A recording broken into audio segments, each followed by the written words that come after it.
آپ کے ذہن میں کیا تھا جب آپ نے یہ ادارہ قائم کیا؟ کیا مقاصد تھے، کیا مشن تھا، کیا سوچ تھی؟ اصول فقہ پہ کچھ لکھا اس غیرت کے تحت کہ تانا بھی ہے جی اہل حدیثوں کے اصول فقہ، نین کی فقہ ہے، نین کے اصول فقہ ہیں۔ شیخ صاحب، انسان جب بھی دین کے لیے نکلتا ہے تو بہت آزمائشیں آتی ہیں۔ جو طلبہ نکلی ہوئی ہیں ماشاءاللہ آپ کے ادارے میں بھی ہیں یا اور اداروں میں ہیں، ان کو ذرا حوصلہ رہے کہ بھائی یہ سفر ایسا ہی ہے۔ آپ کچھ اگر بیان کرنا چاہیں اس حوالے سے۔ اس کا طریقہ کار یہ ہے کہ من کان للہ کان اللہ لہ، پھر وہ اپنے اللہ سے جو ہے نا وہ کہتا بھی ہے کہ یا اللہ میں تیرا ہو گیا۔ آپ کے ساتھ کوئی ایسی آزمائش آئی ہو جس کا آپ تذکرہ کرنا چاہیں اس سفر میں جو آپ نے طے کیا ہے؟ آپ اپنے آپ کو مزدور سمجھیے تو یہ کس کی مزدوری آپ کرنے لگے؟ معاشرے کی، لوگوں کی، والدین کی، جماعتیوں کی، اپنے حلقے کی۔ آپ کا ایگریمنٹ کس سے ہے؟ آپ کا ناظرین السلام علیکم ورحمۃ اللہ وبرکاتہ۔ آج ہم جامعہ اسلامیہ صادقہ آباد میں اس وقت موجود ہیں اور ہمارے ساتھ آج کے جو مہمان ہیں شیخ الحدیث حافظ ثناء اللہ زاہدی حافظہ اللہ تعالی۔ تو آج ہم اس ادارے میں خاص طور پہ ان کے ادارے کے تعارف کے حوالے سے اور ان کے علمی سفر کے حوالے سے اور ان کی تحقیقی اور تصنیفی خدمات کے حوالے سے ان سے گفتگو کریں گے۔ تو انشاءاللہ سے آپ ہمارے ساتھ رہیں شیخ صاحب کے جو ہے وہ دینی، دعوتی، علمی اور تصنیفی خدمات کو جاننے کے لیے۔ تو بہت شکریہ شیخ صاحب، اللہ تعالیٰ آپ کو جزائے خیر دے۔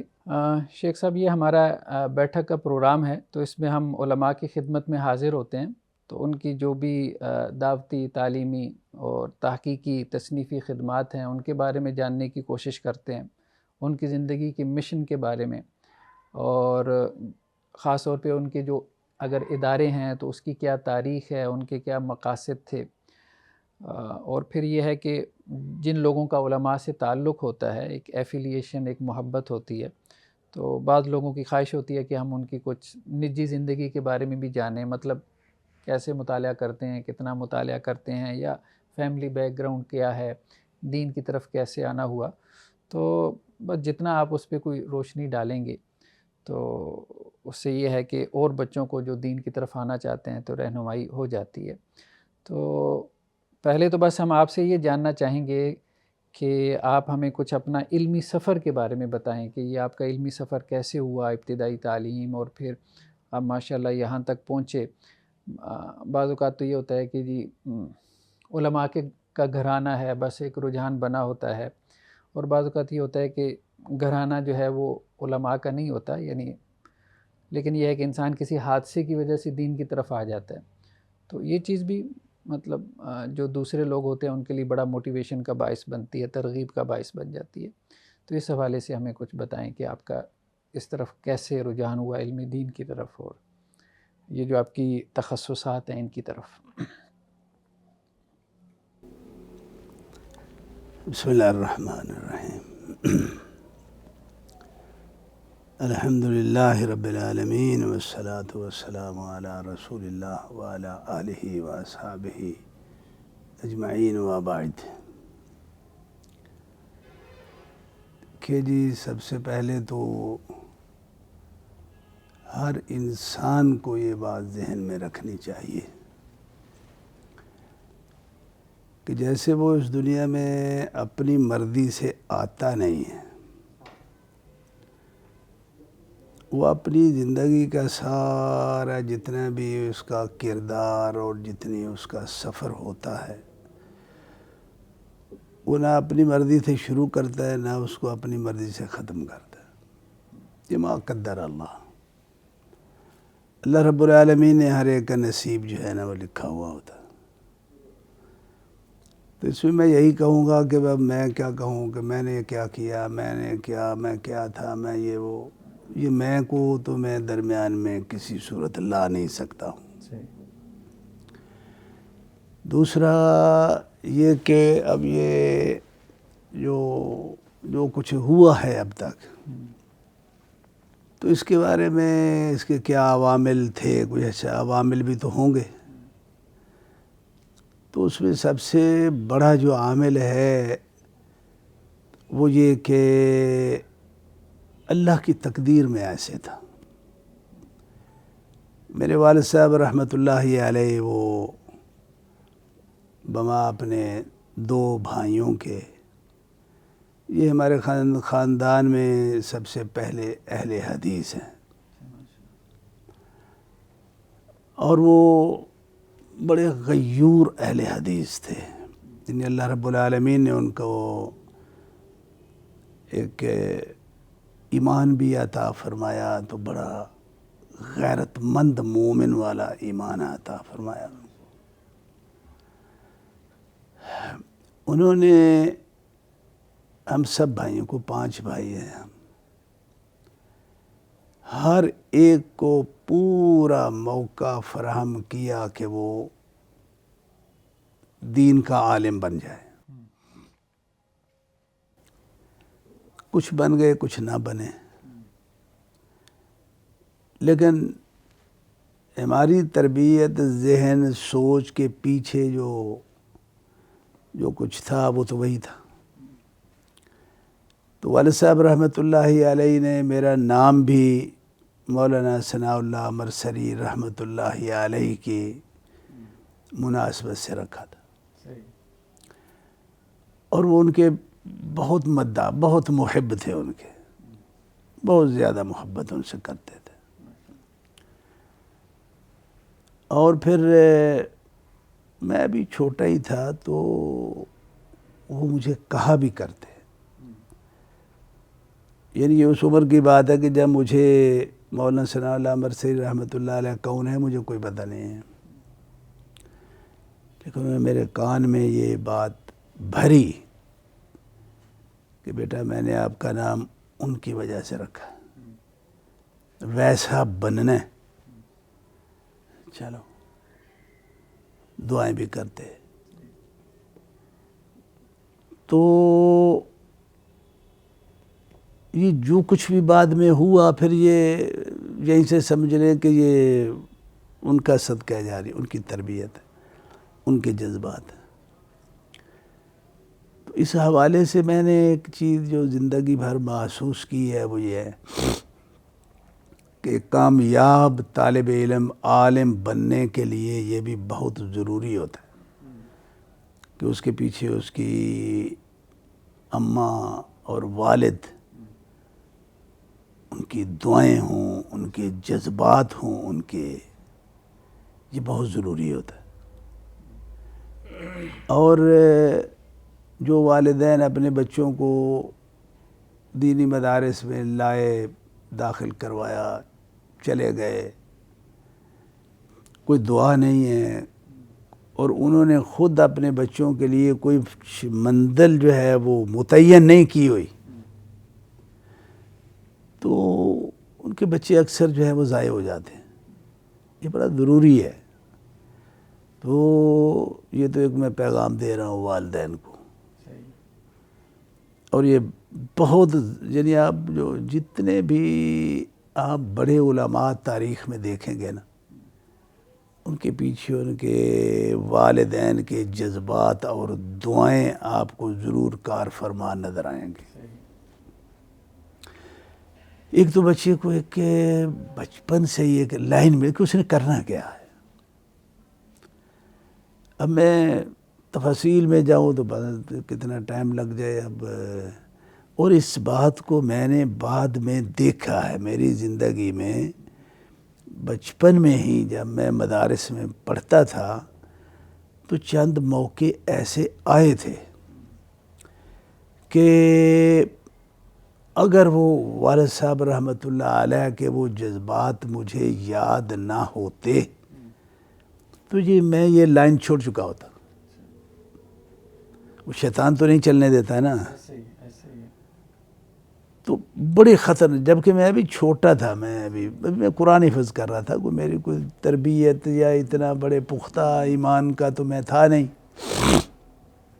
لیکن صرف والد صاحب رحمۃ اللہ علیہ کے وہ جو جذبات ہیں نا، یوں سمجھو کہ وہ ان کی تصویر میرے سامنے آ جاتی، بس وہی میری بریک تھی وہاں پہ کہ نہیں بھائی یہ نہیں کرنا، کچھ بھی ہو جائے.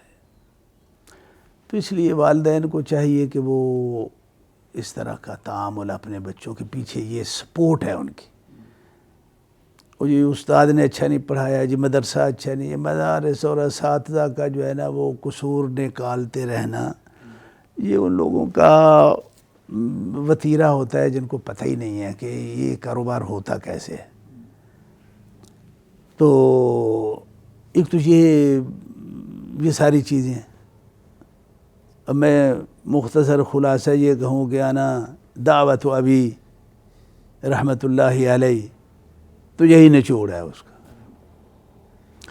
دوسرا ایک چیز میں نے اپنی زندگی میں یہ محسوس کی، جیسے جیسے بڑا ہوتا گیا، پڑھتا گیا، اب لمبا سفر ہے 50 سال کا، ایک چیز میرے ذہن میں آتی رہی کہ بھائی والد صاحب رحمۃ اللہ علیہ نے تو میرا نام رکھا ہے مولانا ثناء اللہ مرسری رحمۃ اللہ علیہ کی مناسبت سے، مجھ میں تو ان والی کوئی خصوصیت ہے نہیں. تو یہ ایک سوال تھا جو مجھے پریشان کرتا رہا. اب میرے ذہن میں یہی کہ میں اسی طرح کا مناظر مجھے ہونا چاہیے، اور وہ جس سٹائل کے وہ تھے اسی طرح کا ہی تو ایک ہوتا ہے، ایسے ہی ہوتا ہے. لیکن اب پتہ چلا ہے کہ اللہ رب العالمین نے ان کی دعا کو ہماری توقعات سے زیادہ جو ہے وہ قبول کیا اللہ تعالیٰ نے. ہاں یہ اللہ کا نظام ہے. جب اس سے کہتے ہیں کہ وہ فنان ہے نا، وہ سٹائل بدل دیتا ہے، وہ کام وہی ہوگا، ظاہری شکل و صورت وہ نہیں ہوگی. تو اب ایک وقت آیا کہ جب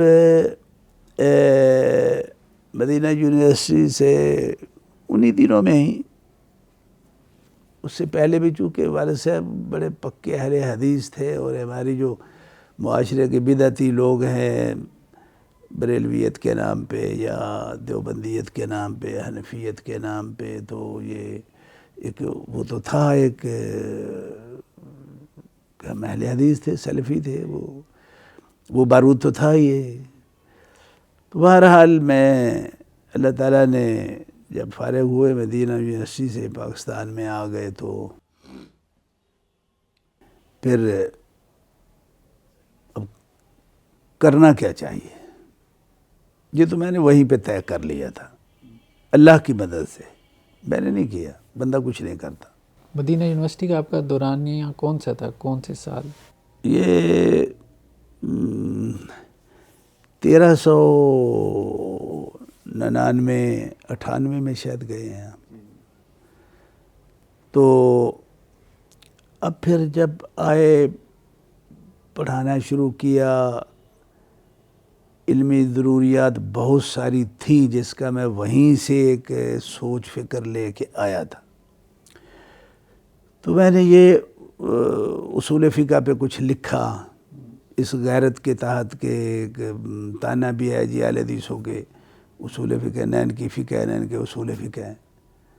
تو میں نے کہا یار یہ کوئی یہ داغ جو ہے وہ ہم جبکہ اہل حدیث ہی اصول فقہ کے جو ہے نا وہ کیا ہیں، وہ مدون ہیں، اول مدون وہ ہیں، یہ فن ان کا ہے. لیکن ہم چھوڑ چکے اور انہیں لے لیا اور اس میں اتنا خراب کیا، اس کو سارا گڑبڑ کر دیا. جو چیز جس کی ملکیت نہ ہو پھر وہ کیا کرتا ہے، وہ آپ کو پتہ ہی ہے کہ کیا کرتا ہے وہ اس کے ساتھ. ہم نے جو نہیں اس کو پکڑا. تو میں نے لکھنا شروع کیا، لکھا یہ تلخیص الاصول، تحصیل الاصول، یہ کتابیں لکھی. تو اس کے بعد اب دور شروع ہوتا ہے وہی جو والد صاحب رحمۃ اللہ علیہ کی جو دعا تھی کہ مولانا ثناء اللہ مرسری رحمۃ اللہ علیہ کی اب کچھ تو ہونا چاہیے نا شخصیت میں. جی جی جی، نام تو رکھ لیا، نام کا اثر تو ہوتا ہے. تو چونکہ وہ مناظر تھے، بہت بڑے مناظر تھے، وہ اس کی جو اصل شہرت ہے وہ اسی بنیاد پہ. اب میں اس طرح کا مناظر میں وہی سوچتا رہا کہ شاید میں وہ اللہ وہ بنا دے گا، لیکن اللہ نے کسی اور طرح کا بنانا تھا۔ تو یہ جو حنفی اصولوں کی کتابیں ہیں، پھر ان کا ایک دراسہ نقدیہ کا جو ہے نا وہ ایک وہ اللہ تعالیٰ نے اس کو ادھر جو ہے نا یہ بھی مناظرہ ہی ہے، صحیح، یہ بھی ایک مناظرہ ہے جو ہے نا، کسی نے کچھ کہا ہوا ہے تو آپ کہتے ہیں کہ نہیں یہ غلط ہے، صحیح نہیں ہے، مناظرہ ہی کر رہے ہیں نا، صحیح ایسا ہی ہے۔ تو بس جب یہ کچھ مناظرہ، یہ کچھ مراحل طے ہوئے، پھر سمجھ آئے کہ وہ بھائی اب سمجھ آئی کہ وہ ٹھیک ہے، دعا جو ہے وہ مقبول ہے انشاءاللہ تعالی۔ تو یہ تو آپ نے جو کہ علمی جو سوال کیا کہ کیسے ہوا کیسے، تو یہ اس کا مختصر جو ہے نا یہ اس کا خلاصہ ہے۔ شیخ صاحب، انسان جب بھی دین کے لیے نکلتا ہے تو بہت آزمائشیں آتی ہیں، تو ظاہری بات ہے آپ بھی آزمائش کے دور سے گزرے ہوں گے، تو صرف اس لیے کہ جو طلبہ نکلی ہوئی ہیں ماشاءاللہ آپ کے ادارے میں بھی ہیں یا اور اداروں میں ہیں، ان کو ذرا حوصلہ رہے کہ بھائی یہ سفر ایسا ہی ہے، آپ کچھ اگر بیان کرنا چاہیں اس حوالے سے تاکہ انہیں بھی حوصلہ رہے بھائی سب کے ساتھ ہی ایسا ہوتا ہے، اور وہ ان آزمائشوں کی وجہ سے اپنی استقامت کو چھوڑے نا، تو آپ کے ساتھ کوئی ایسی آزمائش آئی ہو جس کا آپ تذکرہ کرنا چاہیں اس سفر میں جو آپ نے طے کیا ہے؟ دیکھو جی، پہلے تو طالب علم کو یہ بات ذہن میں رکھنی چاہیے، دینی تعلیم، طالب علم کے لیے جو دینی تعلیم ہے اس کا پہلا سبق جو ہے نا وہ یہ ہے بھئی آپ یہ کس کا کام کر رہے ہیں، آپ جو کام آپ کرنے لگیں اس کو دینی علم کے حصول کے نام پہ، یہ بنیادی طور پہ کام کس کا ہے؟ آپ عامل ہیں، آپ اپنے آپ کو مزدور سمجھیے، تو یہ کس کی مزدوری آپ کرنے لگے؟ معاشرے کی، لوگوں کی، والدین کی، جماعتیوں کی، اپنے حلقے کی۔ آپ کا ایگریمنٹ کس سے ہے؟ آپ کا جو لوگ یہاں اس پوائنٹ سے غلطی کھاتے ہیں نا وہ کبھی نہیں سنبھلتے۔ تو چونکہ یہ معاہدہ، یہ ایگریمنٹ بنیادی طور پہ اللہ کے ساتھ ہے، جس طالب علم کو یہ چیز سمجھ میں آ جائے نا، دل میں راسخ ہو جائے، یہ پہلا سبق جو ہے اس نے یہ ازبر کر لیا، ذہن میں بٹھا لیا کہ یار میرا لوگوں سے تعلق نہیں ہے، وہ ادھر تعلق، اور اس کا طریقہ کار کیا ہے؟ اس کا طریقہ کار یہ ہے کہ من کان للہ کان اللہ لہ، پھر وہ اپنے اللہ سے جو ہے نا وہ کہتا بھی ہے کہ یا اللہ میں تیرا ہو گیا، میں نے اپنی زندگی جو ہے وہ ساری تیرے دین کے نام پہ لگا دی، قربان کر دی، ٹھیک ہے؟ تو پھر اللہ کی طرف سے بھی کوئی جواب آتا ہے یا نہیں آتا؟ وہ یہی آتا کان اللہ ہو رہا ہو، پھر اللہ بھی کہتا ہے کہ ٹھیک ہے بندے میں تیرا ہو گیا۔ پھر یہ جو ہونے ہوانے کا جو مرحلہ ہوتا ہے نا، اس میں یہ آزمائش کے بغیر نہیں چلتا آگے، پہلے بھی نہیں چلا، اب بھی نہیں چلے گا، آئندہ بھی، یہ اللہ کا نظام ہے۔ پھر تکلیفیں آتی ہیں، عموماً جو تکالیف طالب علموں کو اس میدان میں آتی ہیں، جو بڑی تکلیف آزمائش ہوتی ہے، وہ ان طالب علموں کے لیے ہوتی ہے کہ جو مالدار گھرانے سے نہیں ہوتے، غریبی ہے، کچھ جیب خرچ نام پہ کچھ نہیں ہے، کسی کے پاس کچھ نہیں ہے، کسی کے پاس تھوڑا بہت ہے، کسی یعنی درجات ہیں طالب علموں کے۔ ایسا ہی ہے۔ تو یہاں پہ آ کے شیطان جو ہے نا وہ بہت برغلات طالب علموں کو گمراہ کرتا۔ پھر وہ یہ بھی کہ دیکھ مولوی تو ابھی سے بھوکا مر رہا ہے، سارے یہ کھا رہے ہیں، پی رہے ہیں، فلاں کے پاس کپڑے ایسے ہیں، فلاں کا جوتا ایسا ہے، فلاں کی جو ہے وہ ان آسائشوں میں ہے، تیرے پاس کیا ہے، چھوڑ یار اس کو، تو جا مزدوری کر، کو کاروبار کر، تجھے نظر نہیں آ رہا تیرے والدین پریشان ہیں، ان کے پاس دوائی کے پیسے نہیں ہوتے، تو یہ تو تیرا وقت ہے کہ تو والدین کا سہارا بنے، تو الٹا بوجھ بنا ہوا ہے، تو چھٹ مسیت نو مسیتے کی کرنا ہے۔ تو یہ اس طرح کی، اب جس طالب علم کو والدین کی طرف سے یہ سپورٹ فکری نہیں دی گئی ہوتی نا کہ بیٹا تو چھوڑ اس بات کو، ہمارا مت سوچو، میں نے تمہیں اللہ کی راہ میں دے دیا ہے، بس تو جانے اللہ جانے، میرا فکر نہ کر، تو وہ بچے جو ہے نا وہ گھبرا جاتے ہیں، اکثریت بھاگتی ہے، ہمیں پتہ ہے نا، ہم تو ہر سال پتہ نہیں کتنے آتے ہیں کتنے بھاگ جاتے ہیں۔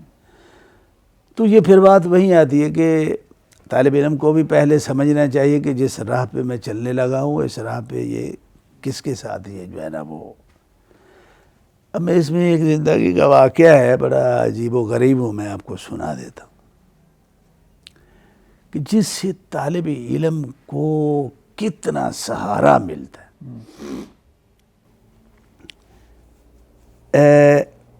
والد صاحب رحمۃ اللہ علیہ، والدہ بھی رحمۃ اللہ علیہ، یہ ہمیں سنایا بھی کرتے تھے کہ ہم نے اللہ کی راہ میں وقف کیا ہوا۔ ایک دفعہ میں گوجرانوالہ میں پڑھتا تھا، پہلی دوسری جماعت ہوگی، ابھی کون سا، گھر آیا تو ہماری زمین تھی، کاروبار تھا، تو گھر آ کے میں بیٹھا ہوں تو ملے گلے والد صاحب بھی آ گئے، تو کہنے لگے مجھے کہ تو تھوڑا فارغ ہو کے نا تے آ میرے نال کوئی تھوڑا کم کرا، دوجے پائی جڑے نا وہ اج پتہ نہیں وہ کتھے گیا ہے، وہ کتھے گیا ہے۔ اچھا چلو، کام تو میں پہلے بھی کرتے تھے، میں کون سا جو ہے نا وہ نکما تھا، یہی کاروبار ہی تو میں کرتا گیا تھا، یہ سارا جو زمیندارے کے جو مسئلے ہوتے۔ اب یہاں پہ والدہ رحمۃ اللہ علیہ، بات سنو کہ یہ چیزیں معمولی نہیں ہوتی ہیں، وہ فوراً بولی، اللہ اکبر، اللہم اغفر لہا ورحمہ، اللہ اغفر لہا ورحمہ۔ والد صاحب کو مخاطب ہو کے کہنے لگی، اللہ دیو بندیو، نالے تسی کہن دیو کہ انہوں وقف کر دیتے، اللہ نو دے دیتے، تے جیڑی شے وقف کر دئیے، اللہ نو دے دئیے، پھر وہ کو کم تے نہیں لئی دا نا۔ اچھا تو کم کیڑا میں کو مرن لگا تھا یار۔ انہوں نے بھی یہ بات سنی اور چلے گئے، کہا ٹھیک ہے، چلے گئے۔ ہمیں اب ظاہر ہے یہ جو موقف ہے، یہ کیا موقف ہے یہ؟ اچھا، میں نے والدہ رحمۃ اللہ علیہ سے کہا کہ اچھا چلو پھر میں باہر پھرنا ٹورنا تے صحیح نا، ٹھیک ہے، جا پتر جا، تو گیا، جا کے میں نے والد صاحب کے ساتھ جو کام کاج تھا وہ میں نے کروایا، میں سب کچھ جو ہے نا کیا۔ تو بات یہ ہے کہ وہ جو اوپر ہے، کیا اس کے نوٹس میں یہ ساری چیزیں نہیں ہیں؟ ہیں۔ ایسے والدین کے لیے اس نے کچھ نہیں رکھا ہوا، رکھا ہوا ہے، بہت کچھ رکھا ہوا ہے، اور ایسے ان کی اولادوں کے لیے اللہ کے ہاں کچھ نہیں ہے، بہت کچھ ہے، وہ بچے کبھی ناکام نہیں ہوتے۔ تو بات یہ ہے کہ یہ شیطان جو ہے یہ تو کرتا ہے یہ سب کچھ، تو مشکلیں آتی ہیں۔ جو طالب علم ان مشکلات، اب در تاریخ میں جاؤ یا جو سب سے بڑا عالم آپ کو نظر آئے گا نا، امام الدنیا، اور وہ صدیوں، آج بھی اتنا ہی بڑا امام الدنیا ہے جتنا وہ کبھی پہلے تھا، اس کے پیچھے آپ کو جو ہے نا وہ غربت اور فقیری کی زندگی اس کی بھری ہوئی آپ کو نظر آئے گی۔ امام بخاری کو لے لیجیے، ابو ہریرہ رضی اللہ سبحانہ و تعالی عنہ کو لے لیجیے کہ ان کی بھوک کا عالم جو ہے نا وہ کیا ہوا کرتا تھا۔ تو دیکھیے کہ مشکلات تو آتی ہیں، لیکن جو بندہ ان مشکلات میں صبر کرتا ہے اور علی وجہ البصیرہ کرتا ہے، ایک ہے مجبوری دا صبر، مجبوری دا صبر نہیں، علی وجہ البصیرہ، اس کی زندگی بہت مثالی بند۔ جب اللہ کی پھر باری آتی ہے، باری کی بات ہے، یہ اس کاروبار میں پہلے ہے من کان ہمیں اللہ کا ہونا پڑے گا، پھر وہ تھوڑی ہل جل تو ہوگی نا۔ اور میں یار اللہ رب العالمین کی ذات کے بارے میں ہم جتنا مطالعہ کریں نا، ایک بات مجھے سمجھ آئی ہے اس کی رحمتوں کی، یقین کرو کہ بڑی حیران کن ہے وہ۔ اب یہ بتائیے کہ ہم جو صبر کرتے ہیں وہ ہم خود کرتے ہیں؟ اللہ صبر دے دیتے، وہی کرواتے ہیں۔ آزمائش کس کی طرف ہے؟ اللہ کی طرف سے۔ اس پہ صبر جو ہے اس کی توفیق کون دیتا ہے؟ اللہ تعالیٰ وہی دیتا ہے۔ ہم نے کیا کیا؟ ہم نے کیا کیا؟ یہی وہ پوائنٹ ہے جہاں پہ آ کے اس چوک میں کھڑے ہو کے اگر کوئی شکر کا معنی سمجھے گا نا تو اس کا شکر جو ہے وہ حقیقی شکر ہے۔ یار یہ اللہ نے توفیق دی تو میں نے یہ کیا، اگر وہ نہ دیتا تو میں نہ کر پاتا۔ ہم ایسے موقعوں پہ کیا کرتے ہیں؟ اللہ کو نکال کے ادھر رکھ دیتے ہیں۔ میں نے یہ کیا، میرے ساتھ یہ ہوا، بڑی مشکلیں آئیں جی، بس کیا بتاؤں آپ کو، بس میں نے مقابلہ کیا۔ یہ وہ جاہلانہ گفتگو، یعنی بندے اور اللہ کے درمیان جو تعلق ہے اور اس کی جو ایمانیات کے جو تقاضے ہیں، یہ بڑا گہرا معاملہ ہے۔ یہ اس کو سطحی نظر سے ہاں میں نے مان لیا اللہ ہے، اللہ کی ایک ذات ہے، اس نے یہ بھی بنایا وہ بھی بنایا، بس اللہ کو اتنے میں ٹرخانے والے جو مومن ہوتے ہیں نا، یہ کوئی صحیح مان کے واللہ عالم مالک کی مرضی ہے یار، وہ دے دے کچھ تو دے دے، جانے دے تو جانے دے، اگر وہ باریکی میں لے جائے تو پھر کوئی نہیں نکلتا ہے اس میں۔ تو یہ ایک جو توفیق کا معاملہ ہوتا ہے نا، یہ عقیدہ بہت ضروری ہے۔ آزمائشیں آتی ہیں، جس نے ان آزمائشوں کو اللہ سے مدد مانگی، یا اللہ میری مدد فرما، یا اللہ میری مدد فرما، یہ وہ تعلق باللہ کی رسیاں ہیں جو بندے کو اللہ سے باندھتی ہیں۔ اللہ نے مدد فرما دی، مشکل حل ہو گئی، اب اس کو اپنے کھاتے میں ڈالنا ہے، اس کے کھاتے میں ڈالنا ہے۔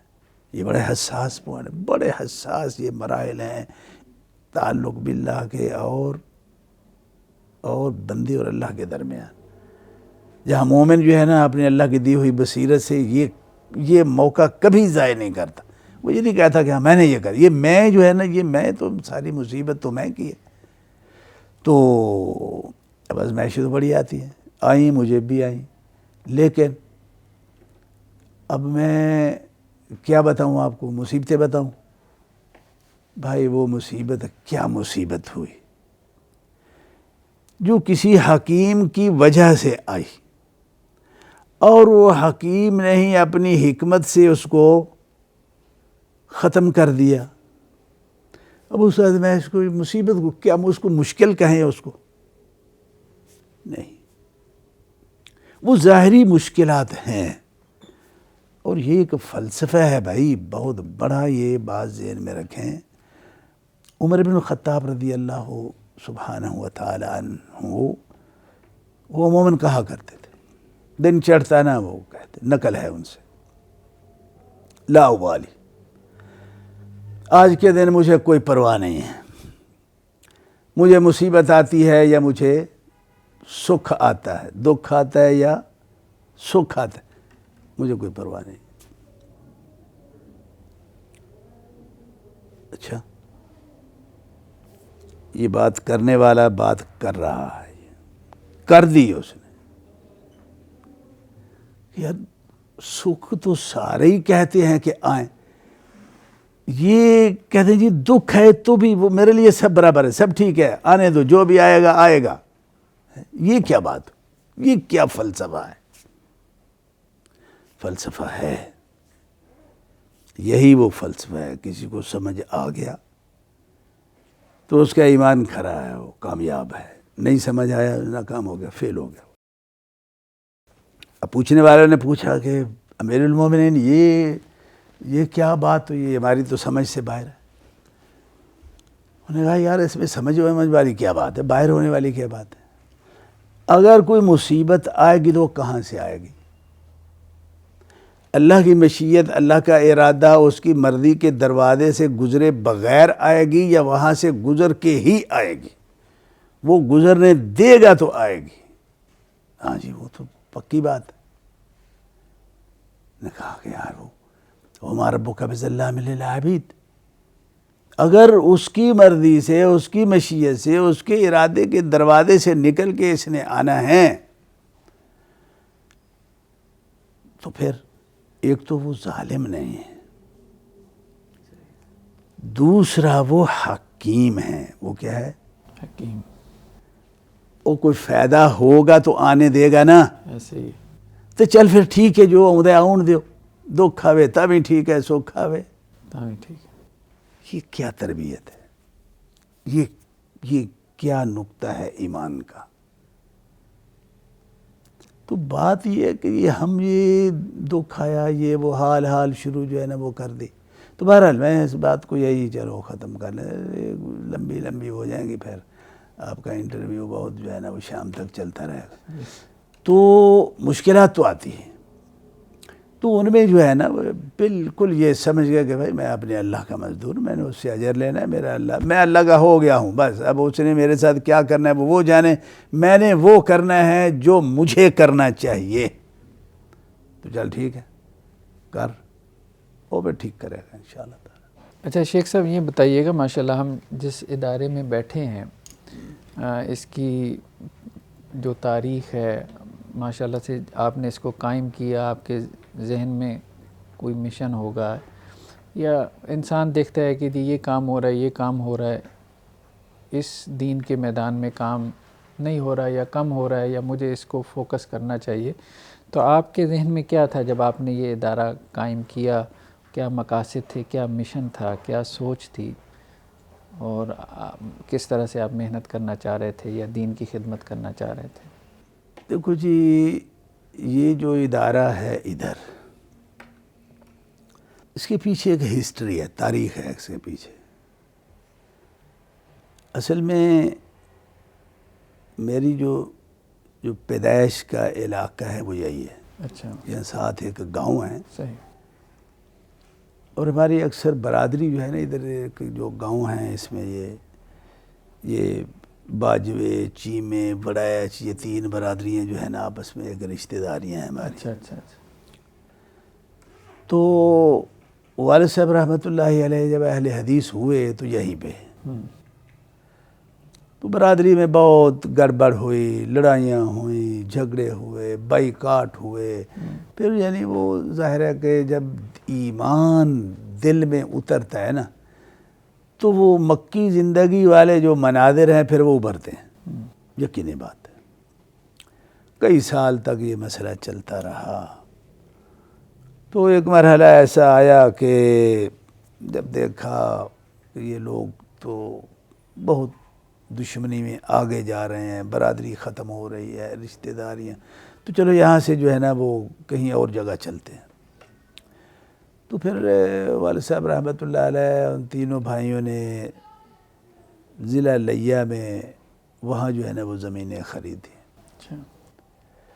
یہاں وہ ایک مشن جو تھا وہ پھر وہ چھوڑ کے ادھر چلے گئے, آتے جاتے رہے. تو میں یہ سمجھتا ہوں کہ ادھر جو ہے یہ سب کچھ یہ اسی کا تسلسل ہے. یہ یقینی بات ہے. مدینہ یونیورسٹی سے فارغ ہوئے تو جہلم میں نے پڑھانا شروع کیا. تو تقریباً 12-13 سال میں وہاں رہا ہوں. وہاں کے ساتھی بہت اچھے الحمدللہ. میں نے بھی جو مجھ میں صلاحیتیں تھیں پوری میں بے لوث، لیکن اللہ کا نظام اپنا ایک نظام ہے. اللہ نے مجھے ادھر لانا تھا. اب کوئی دانت جو ہے نا نکلوانا ہو تو پہلے درد تو ہوگی نا، کچھ نہ کچھ تو ہوگا، لیکن یہ اللہ کی مرضی سے ہے. اب میں کہوں یار فلاں نے ایسے کیا، یار کسی نے کچھ نہیں کیا، نہ میرا کوئی قصور تھا نہ ان کا کوئی قصور تھا، بس وہ اللہ کی مرضی تھی. انہوں نے وہ جو ہے نا وہ جس کو کہتے ہیں اللہ اپنے ملازمین کو جو ہے نا ادھر ادھر ٹرانسفر کرتا رہتا ہے. یہ وہی سسٹم وہی تھا، حقیقت وہی تھی. اب ایسے خواہ کسی پہ غصہ نکالیں تو یہ بے وقوفی والی بات ہے. بہت اچھے لوگ تھے میں، لیکن اللہ تعالیٰ ادھر لے آئے کہ یہاں کا ایک مشن جو ادھورا چھوڑ کے گئے تھے اس کی تکمیل کرنا، یہ اصل اس کا جو ہے نا وہ باعث ہے. تو چلو یہاں آئے، پھر یہاں بہت ساری اللہ نے مسجدیں بنائیں. مسلک کو بہت زیادہ اس جگہ میں اللہ تعالیٰ نے جو ہے نا وہ تقویت دی. ٹھیک ہے، یعنی یہاں کا انتخاب جو ہے میں خود ادھر نہیں آنا چاہتا تھا، لیکن اللہ لانا چاہتا ہے تو پھر میں کون ہوتا ہوں، نہ ہوں. یہ سارا سسٹم وہی تھا. چلو یہ تو بات ہوگی کہ اس جگہ کے انتخاب کا مسئلہ جو ہے نا اس کا تو پس منظر یہ ہے. اب چلو ایک آدمی ادارہ بناتا ہے تو اس کا کوئی عمومی مقاصد بھی ہوتے ہیں، کوئی مخصوص اہداف بھی جو ہے نا وہ ہوتے ہیں. تو اب عمومی جو مقاصد ہیں اس میں تو وہی ہے کہ دین کی تعلیم، جو مروج نظام تعلیم چلا ہوا ہے اس کے مطابق جو ہے نا وہ ایک نظام کو جو ہے نا وہ چلایا جائے بچوں میں. ادھر جو ہے نا وہ علاقے میں کچھ علماء جو ہے وہ تیار ہو جائیں تاکہ دعوت کا جو کام ہے وہ علاقے میں چلتا رہے.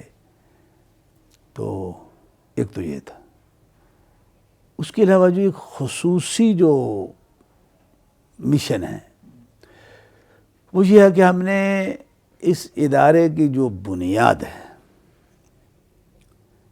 جو فکری بنیاد ہے، جو عقیدے کی بنیاد ہے، وہ بالخصوص جس پوائنٹ نقطے پہ جو محور ہے اصل، وہ ہے احب الکلمات الی اللہ. سبحان اللہ، الحمدللہ، لا الہ الا اللہ، اللہ اکبر، لا حول ولا قوت الا باللہ. یہ بھی آتے ہیں. ان کے اندر جو عقیدہ ہے، دیکھیے ان کو آپ جس کو وہ کوڈ ورڈ کہتے ہیں، یہ وہ ہیں. یہ لفظ زبان سے ادائیگی کے لیے سادہ لفظ ہے، لیکن ہر لفظ کے پیچھے توحید کا، توحید الوہیت ہو، توحید ربوبیت ہو، اس کا ایک پیچھے سمندر موجود ہے. اس کا دنیا کو پتہ نہیں ہے. کسی کو 90 سال بھی ہو گئے ہیں نا سبحان اللہ الحمدللہ پڑھتے تو اس کے آپ پوچھیں کہ یہ ہوتا کیا ہے. یہ بندہ سبحان اللہ کہتے تو اس وقت وہ کیا کہہ رہا ہوتا ہے. اب کراچی سے لے کے خیبر تک آپ جو ہے نا لوگوں سے، علماء سے پوچھنا شروع کر دیں تو کسی کے پاس کوئی معلومات نہیں ہوگی. وہ عام طور پہ ایک عمومی ذہن میں یہی ہوتا ہے کہ جی شرک سے پاک ہے، نقص سے، کمی سے پاک ہے. سبحان اللہ. اچھا، اگر ہوں گی تو وہ ادھوری سی ہوں گی. تو جو بنیادی مشن ہے اس جامعہ کا، یعنی اس جامعہ کا جس کو آپ جو ہے نا وہ کیا کہتے ہیں، وہ ماٹو کہتے ہیں، اس کو کیا کہا جاتا ہے، جی منشور، جو منشور ہے بنیادی، وہ یہ کلمات ہیں. تو اب یہ بھی اللہ کی توفیق سے اس نے دماغ میں ڈال دیا تو میں نے جو ہے نا جامعہ کی بنیاد میں ڈال دیا. اب ضروری ہے کہ لوگوں کو، طالب علموں کو بتایا جائے کہ بھئی سبحان اللہ کیا ہوتی ہے، الحمدللہ کیا ہوتی ہے، کچھ اس کی تفاصیل، بات دلیل کچھ. تو پھر ہم نے اس کو ان کی جو ہے نا وہ جتنی معلومات ناقص علم کے مطابق کچھ مل سکیں، پھر اس کو جو ہے نا وہ ہم نے مرتب کیا. سبحان اللہ جب آدمی کہتا ہے تو وہ کیا کہہ رہا ہوتا ہے اللہ تعالیٰ سے.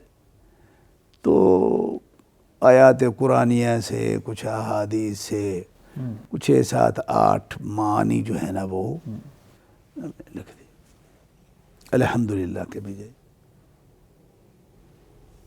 دوسرے کلمات کے بھی. یہ سب سے پہلے ہم نے ایک قاعدہ جو ہے نا بنایا. پہلی کلاس کو جب پڑھانا ہے تو ہاں جی سبحان اللہ کے کتنے معنی ہیں، یہ ہے، یہ ہے، یہ ہے، یہ ہے. رٹانے ہیں ہم نے طالب علم کو، ہمارے نصاب کا حصہ. اگلے سال میں وہ جو معنی ہیں ان کے دلائل کیا ہیں، وہ معنی بھی یاد ہو جائیں گے، ساتھ اس کی دلائل جو ہے نا وہ بھی یاد ہو جائیں گے. اگلے مرحلہ میں جا کے یہ جو معانی ہیں ان کی آدمی کی عقیدہ، تعلق باللہ، اس میں تربیتی اثرات کیا مرتب ہوتے ہیں، اس کی تفصیل ہے. تو یہ ہمارا اصل جو ہے نا وہ، اور اس کا ہم نے نام رکھا ہوا ہے روحانی منشور. تو یہ تو بیس ہے اس کی. کچھ چھوٹے موٹے کتابچے ہیں وہ آپ کو دے دوں گا، آپ پڑھتے رہیے جا کے. اگر مناسب سمجھے تو پڑھ لیں، نہیں تو آپ بادشاہ ہیں بھائی، میں آپ کو پابند تو نہیں کر سکتا نا. تو یہ ہے اس کی بیس. ٹھیک ہے. اس کے بعد ایک بہت بڑا ایک علمی خلا ہے ہمارے مدارس کے اندر، جس کو پر کرنا بڑا میں ضروری سمجھتا ہوں. محرومی ہے وہ ہماری. وہ یہ ہے کہ ہر ادارے کے اندر جو ہے مکتبہ بہت مضبوط ہونا چاہیے. یہی وہ خصوصیت ہے جو ہم نے مدینہ یونیورسٹی میں جانے کے بعد جو ہے نا وہ دیکھی وہاں پہ. وغیرہ پاکستان میں جہاں جہاں مدارس میں نے پڑھا ہے، اس وقت وہاں کوئی مکتبے نہیں تھے. چلو وہ بھی میں بتا دوں، میں نے پڑھا جو ہے نا وہ کہا ہے. تو تھوڑا عرصہ میں نے جامعہ تعلیمات اسلامیہ میں پڑھا ہے.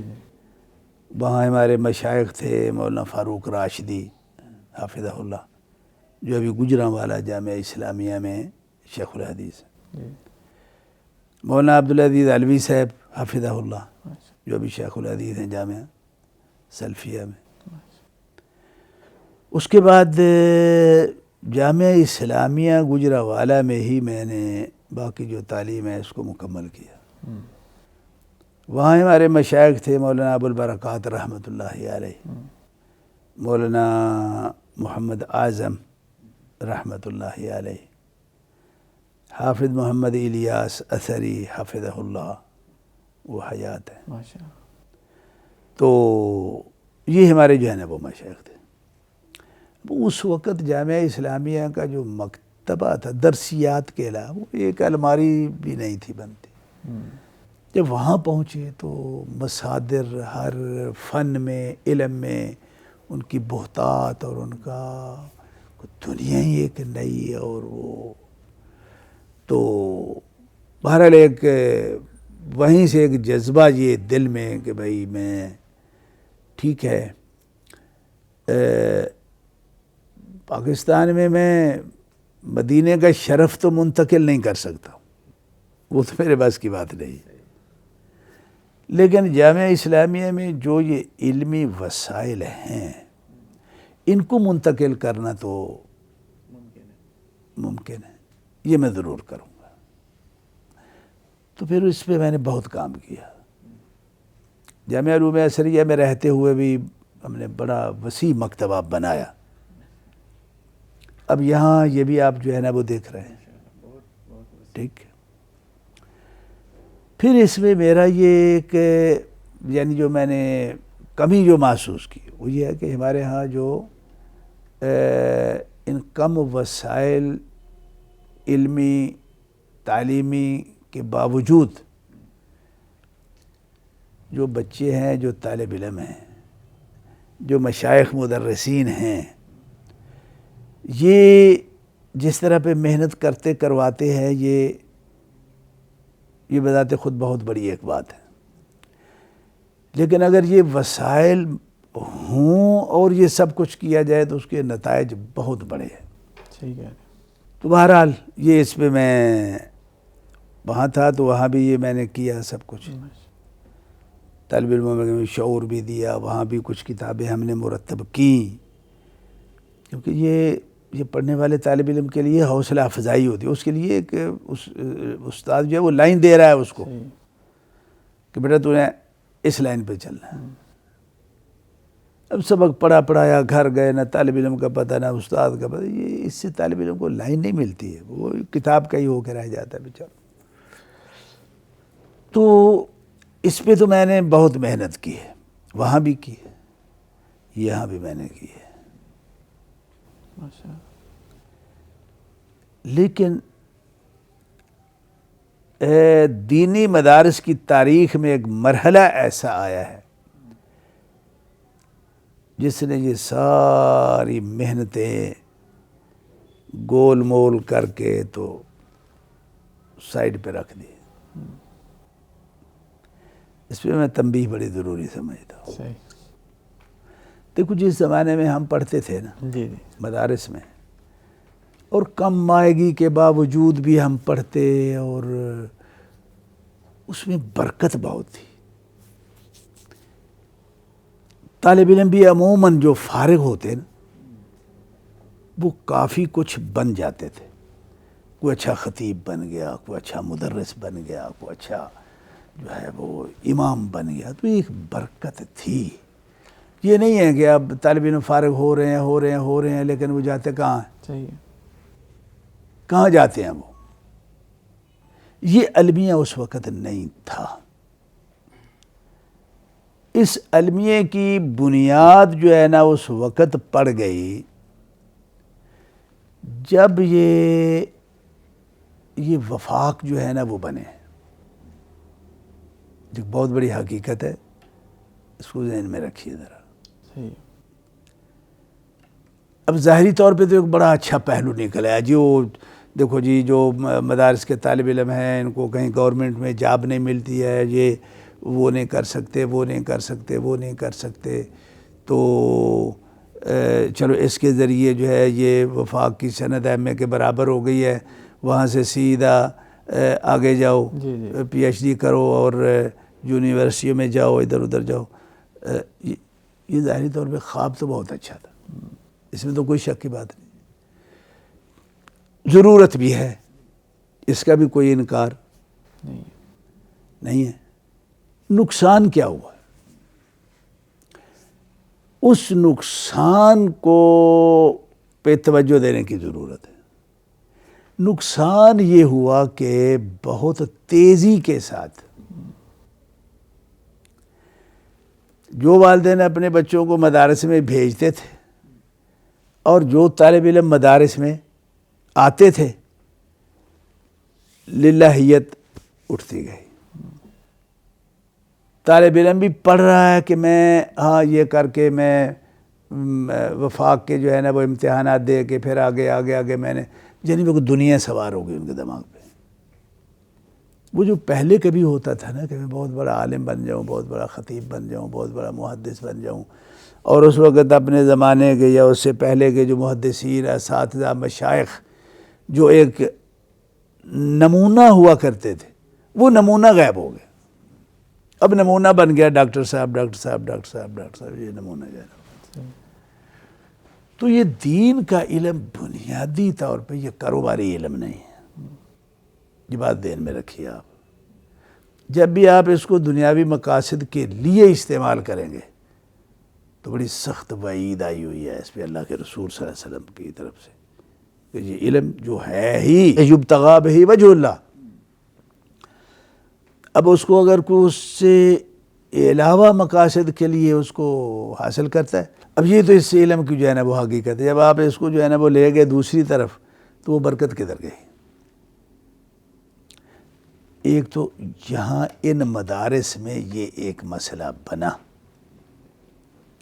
اب آپ ایک حساب لگا لیجیے، جی میں آپ کو ہر چیز حساب کر کے دے رہا ہوں.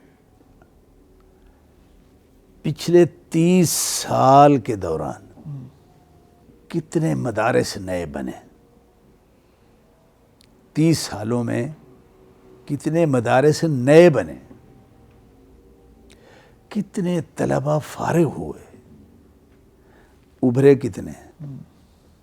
حالت یہ ہے کہ میں بھی اگر مجھے کوئی اچھا مدرس چاہیے تو میں نے اشتہار دیا ہوا ہوتا ہے کہ جی یہاں اچھے مدرس کی جو ہے نا وہ ضرورت ہے. تو بھائی کیا آپ کا مدرسہ نہیں ہے؟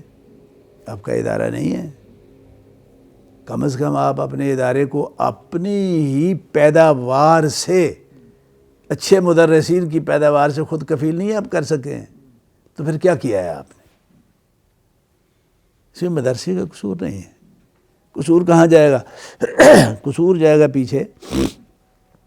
جو روح تھی اس کی وہ ہم نے جو ہے نا وہ ختم کر دی.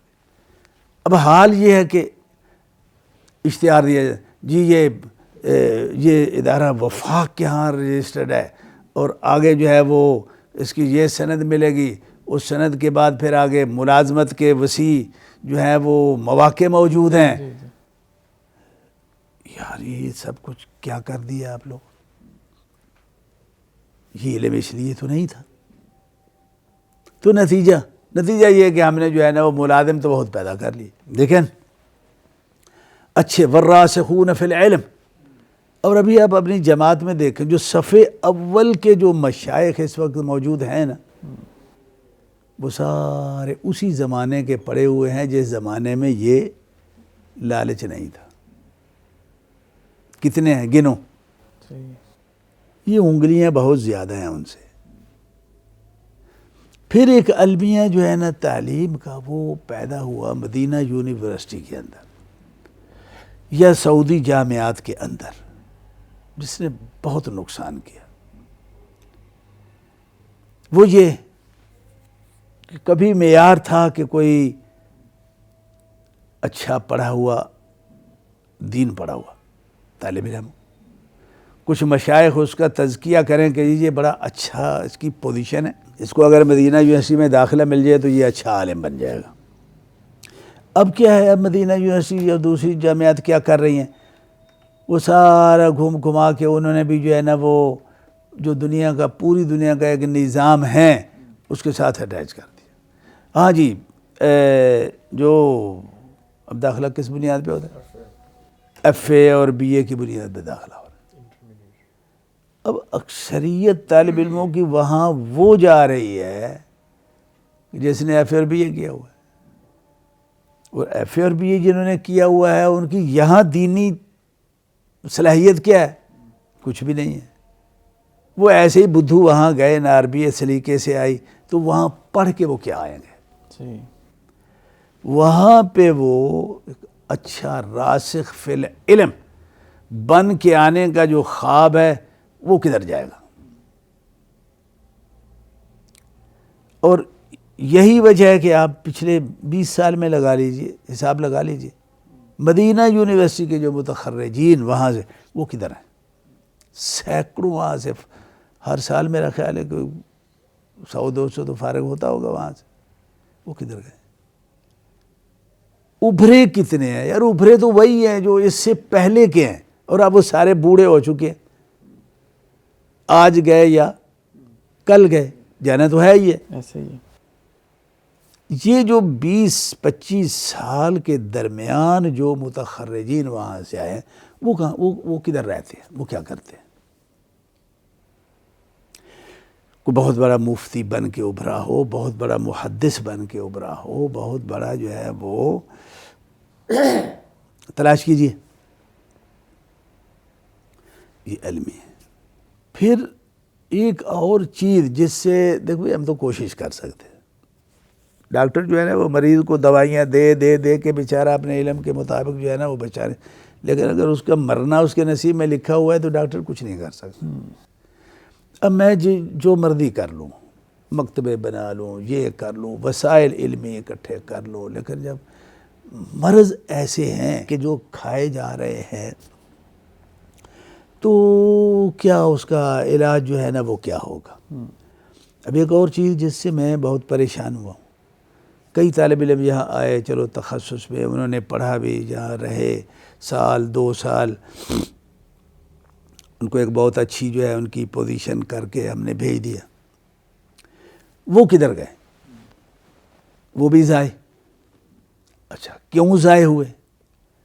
کہ ایک طالب علم ہے یہاں، اس کو میں نے یہ ماحول دیا ہوا ہے، ٹھیک ہے، وہ اس ماحول میں جی رہا، یہاں اس کو مصادر دیے ہوئے، پوری اس کی توجیہات تربیت ہو رہی ہے کہ بھئی یہ ایسے کرنا ہے، یہ ایسے لکھنا ہے، یہ ایسے لکھنا ہے، یہ ایسے کرنا ہے، وہ کر رہا ہے۔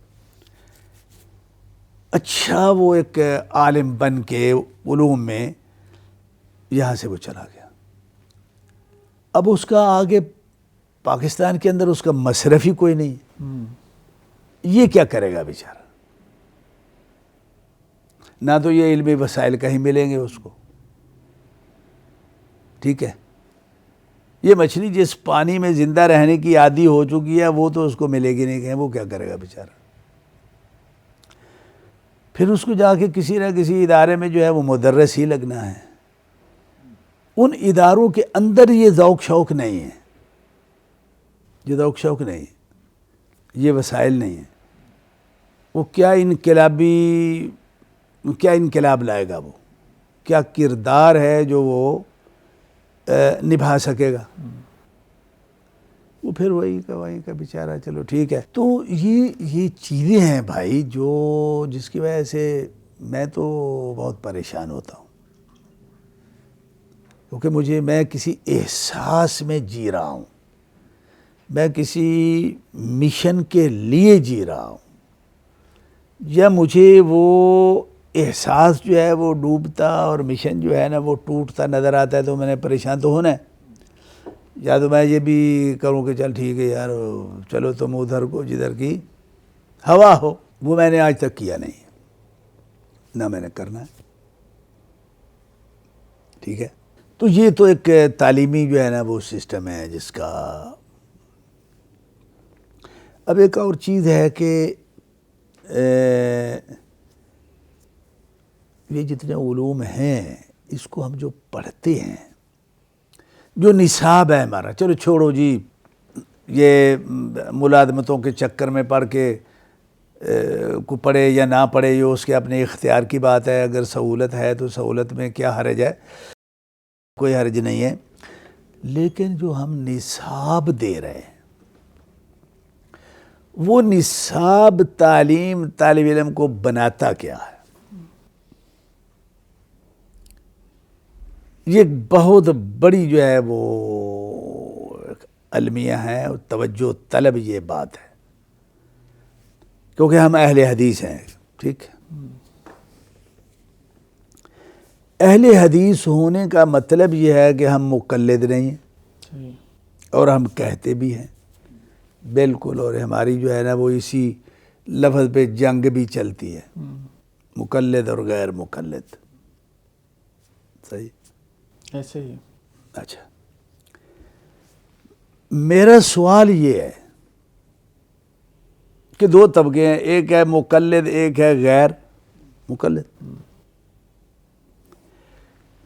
کیا ان دونوں میں سے کون سا فریق ہے جو اپنے اپنے مکتبے یا اپنے اپنے فکر سے وفادار ہے؟ یہ بھی تو ایک بات ہوتی ہے نا۔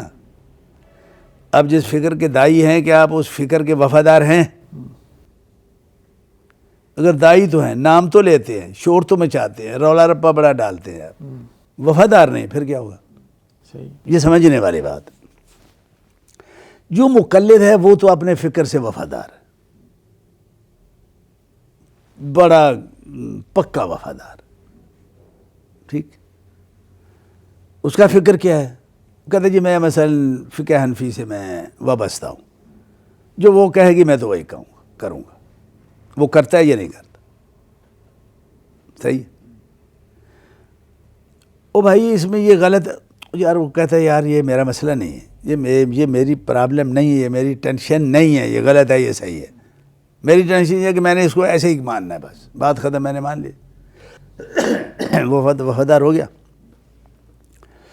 جو غیر مقلد ہے، یہ غیر مقلدیت جو ہے یہ فکر کیا ہے، اس کی حقیقت کیا ہے؟ یہ وہ ایسے ہی ہے کہ وہ سبحان اللہ کی اب تسبیحیں نکال رہے ہیں، لیکن سبحان اللہ کا آپ کو پتہ نہیں ہے کہ یہ سبحان اللہ ہوتا کیا ہے. تو میں یہ سمجھتا ہوں کہ جو غیر مقلدیت کے فکر سے جو وابستہ لوگ ہیں، ان کا فکر تو ٹھیک ہے، لیکن یہ اپنے فکر کے وفادار نہیں ہیں. معذرت کے ساتھ معافی شافی بھی میں تو منگاروں کو منگوانی ہے تھے، کیوں نہیں ہے؟ یہ بڑا اہم پوائنٹ ہے بھائی، اس کو سمجھیں آپ.